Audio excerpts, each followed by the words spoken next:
हाय दोस्तों, do does did का बारे में इस्तेमाल कैसे करते हैं आज का वीडियो इसी को लेकर होने वाला है। आप अगर बेसिक इंग्लिश की तैयारी कर रहे हैं तो ये वीडियो आपके लिए, आप बहुत ज्यादा वीक है इंग्लिश में तो ये वीडियो आपके लिए, आप क्लास 10th में पढ़ते हैं, 12th में पढ़ते हैं, 8th में पढ़ते हैं तो वीडियो आपके लिए, बैंक एग्जाम, एसएससी, किसी कॉम्पिटेटिव एग्जाम की तैयारी कर रहे हैं तो ये वीडियो आपके लिए। बड़े ध्यान से सुनेंगे। इसके बारे में पहले बेसिक इंट्रोडक्शन समझते हैं। देखो, पहली चीज समझने वाली ये है कि डू डज और डिड को अंग्रेजी भाषा में हेल्पिंग वर्ब्स और मेन वर्ब्स दोनों की तरह काम करता है और दोनों की तरह इसका इस्तेमाल होता है। हेल्पिंग वर्ब की तरह भी, मेन वर्ब की तरह भी। पहली चीज ये हमने समझी। दूसरी चीज, इसका इस्तेमाल हम नेगेटिव सेंटेंस बनाने में, मेन वर्ब को बनाने में, मेन वर्ब को सपोर्ट करने में, दोनों में इसका इस्तेमाल होता है। और तीसरा, इसके अलावा और भी सिचुएशन में इस्तेमाल होता है। हम सेंटेंस देखेंगे तो समझेंगे। पहली चीज दोस्तों, जब कभी भी किसी भी सेंटेंस का सब्जेक्ट, इतना हिंदी इंग्लिश में मिक्स करके लिखा है कि मजा आ जाएगा। जब सेंटेंस का सब्जेक्ट आई, यू, वी, दे या कोई बहुवचन यानी कि प्लूरल, कोई प्लूरल नाउन होता है तब हम डी ओ डू का उपयोग यानी यूज करते हैं। जरा समझते हैं कैसे करके। एग्जाम्पल देता हूं, ये देखेंगे। एग्जाम्पल, आई तो क्या लगा, डू, ये मेन वर्ब है। I do my homework daily, मैं अपना होमवर्क रोज करता हूं। You do a lot of hard work, तुम बहुत मेहनत करते हो। We do yoga every morning, हम हर सुबह योग करते हैं। They do their job perfectly, वो अपना काम बेहतरीन तरीके से करते हैं। यहां पर हर जगह डू है जो कि मेन वर्ब की तरह इस्तेमाल हुआ है ना जी। हमने इसे पहचान लिया और जरा आगे बढ़ चलते हैं। देखो, इसके अलावा नेक्स्ट है दोस्तों, नेगेटिव सेंटेंसेस में हम डू का इस्तेमाल करते हैं जहां यही डू हमारा हेल्पिंग वर्ब की तरह काम करता है, यानी ये हेल्प करेगा मेन वर्ब की। कैसे? जैसे कि I do not like spicy food, I ये डू है, ये हेल्पिंग वर्ब है, किसके लिए यूज हो रही है? लाइक के लिए। लाइक आपकी वर्ब की फर्स्ट फॉर्म है, हमेशा इसके साथ मेन वर्ब की फर्स्ट फॉर्म आती है। I do not like spicy food, मुझे तीखा खाना पसंद नहीं है, प्रेजेंट इंडेफिनिट है। We don't watch TV at night, रात को हम टीवी नहीं देखते हैं, प्रेजेंट इंडेफिनिट है। नेगेटिव सेंटेंस में डू ऐसे यूज हो गया। अभी यही क्वेश्चन पूछा जाए तो भी हम इसको यूज करते हैं ऐसे। डू क्वेश्चन पूछ रहे हैं इससे, और देखो यू के अकॉर्डिंग डू लगेगा ना, और यहां वर्ब की फर्स्ट फॉर्म आएगी। डू यू प्ले क्रिकेट, क्या तुम क्रिकेट खेलते हो?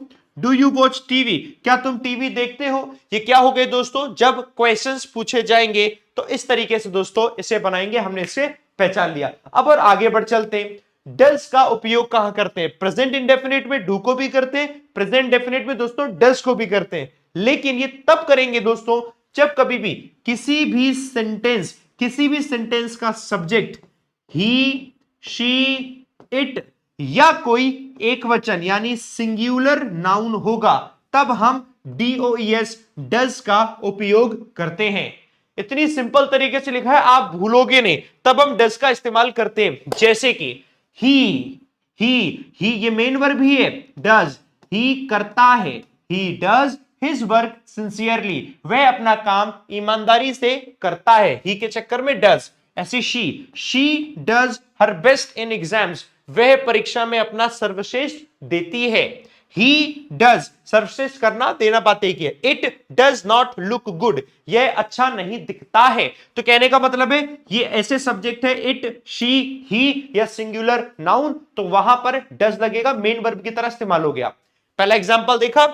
अब आते हैं दोस्तों नेगेटिव में। तो नेगेटिव में क्या लगता था? हेल्पिंग वर्ब की तरह। ही के साथ डज लग गया तो मेन वर्ब की फर्स्ट फॉर्म देखो। He does not like tea, उसे चाय पसंद नहीं है। She does not go to the gym, वह जिम नहीं जाती है। समझ गए? ये नेगेटिव हो गया। अब आगे क्वेश्चन जहां पूछा जाता है तो डज आएगा पहले क्योंकि ही लिखा हुआ है और इसके साथ भी वर्ब की first form. Does he know English, क्या वह अंग्रेजी जानता है? Does she work in a bank, क्या वह बैंक में काम करती है? Does it rain in summer, क्या गर्मियों में बारिश होती है? होती है क्या? हाँ बताओ कमेंट में, होती है कि नहीं होती? अरे समझ गए, आ जाइए। अब ये थोड़ा स्पेशल नोट में कुछ चीज लिखी है, बड़े ध्यान से सुनना। जब हम ध्यान से सुनना, बता चुका हूं डज का उपयोग करते हैं तो जो मेन वर्ब यानी मुख्य क्रिया जिसे मेन वर्ब कहते हैं वो बेस फॉर्म में होती है। बेस फॉर्म का मतलब होता है फर्स्ट फॉर्म में होती है। अभी जैसे हमने देखा था, डज ही प्लेज क्रिकेट, ऐसे लिखा है तो गलत हो गया क्योंकि डज लिखा है तो यहां वर्ब की फर्स्ट फॉर्म होनी चाहिए, एस वगैरह लिखा है तो गलत है, तो क्या होना चाहिए, डज ही प्ले क्रिकेट। समझ गए, ध्यान रखना है तो छोटी सी चीज, लेकिन हां जिसको नहीं आती उसके लिए फिर वो बड़ी है। अब आते हैं डू डज के बाद डिड का उपयोग कब करते हैं, उनको प्रेजेंट इंडेफिनिट में करते थे, प्रेजेंट टेंस में, इनको हम पास्ट टेंस में इसका इस्तेमाल करते हैं।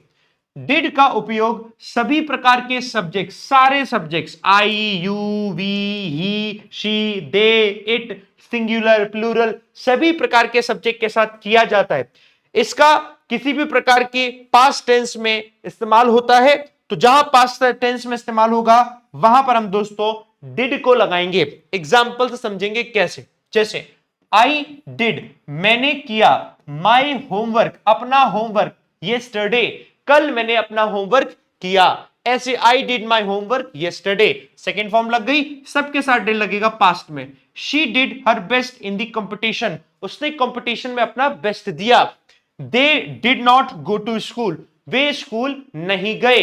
ये किसकी बात होगी बाबू, पास्ट की बात होगी। डिड लग गया, हमेशा ही मेन वर्ब की तरह यहां पर ये यूज हुआ है। अब इसका एग्जांपल दूसरा देखते हैं, देखो नेगेटिव सेंटेंस में जहां ये हेल्पिंग वर्ब की तरह यूज हो रहा है, I did not like the movie, did और उसके साथ वर्ब की फर्स्ट फॉर्म, मुझे मूवी पसंद नहीं आई। He did not call me, he ने मुझे कॉल नहीं किया, ये बन गया नेगेटिव सेंटेंस। अब आते हैं क्वेश्चन में, जैसे did you complete your project, क्या तुमने अपना प्रोजेक्ट पूरा किया, तो जैसे वहां डज आता था पहले, डू आता था, से डी आ रहा है, डिड आ रहा है, और इसके साथ वर्ब की first form. Did she come to the party, क्या वह पार्टी में आई, तो ये हमारे सामने बन गया। इस तरीके से लो कंप्लीट हो गया। स्पेशल नोट, इसमें भी ध्यान रखो, वही स्पेशल नोट कि डिड लिखा है तो इसके साथ मेन वर्ब की बेस फॉर्म यानी कि फर्स्ट फॉर्म होनी चाहिए। डिड यू वेंट दिया है अगर तो गड़बड़ हो जाएगा, क्या होगा, did you go to the market, क्या तुम मार्केट गए, ऐसे बाबू इसका इस्तेमाल हो गया। आज चलते एक क्विक रिकैप करते हैं, जो भी कुछ पढ़ा हम लोगों ने, क्या पढ़ा समझ जाएंगे। पहली चीज, डू का इस्तेमाल करते हैं प्रेजेंट में, डस का इस्तेमाल करते हैं प्रेजेंट में। डू का इस्तेमाल होता है आई यू वी दे, इनके साथ प्रेजेंट टेंस में, साथ में अगर सब्जेक्ट हमारा प्लूरल दिया होता है तब। दूसरा, डस का इस्तेमाल होता है ही शी इट, इनके साथ प्रेजेंट टेंस में, साथ में अगर कोई सिंगुलर नाउन दिया होता है तब, है ना जी। डिड का इस्तेमाल होता है सभी प्रकार के सब्जेक्ट के साथ, वो भी पास्ट में।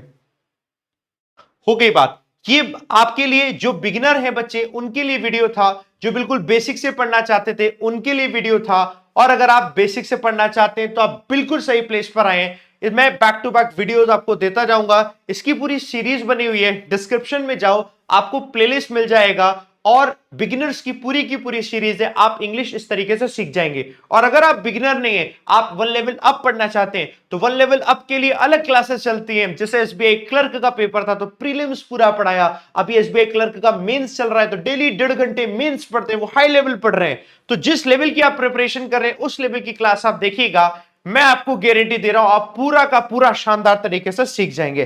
थैंक यू वेरी मच मेरे साथ बने रहने के लिए, और मिलते हैं दोस्तों हम सुबह 7 बजे द हिंदू एडिटोरियल में न्यूज़पेपर की रीडिंग करेंगे। Thank you very much. And करते हैं दोस्तों सेशन, प्यारा सा कमेंट करके जरूर बताइएगा। अरे मैंने क्वेश्चन लाया था ये तो भूल गया बताना, ये 5 क्वेश्चन है, आप मुझे कमेंट करके बताएंगे कहां डू आएगा, कहां डज आएगा, कहां डिड आएगा, ये पांचों का आप जवाब देंगे कमेंट बॉक्स पे, ठीक है जी। कमेंट बॉक्स में सभी दोस्तों आप जवाब देंगे, इसका स्क्रीनशॉट ले लीजिए एवरीवन, यहां मैं खड़ा हूं,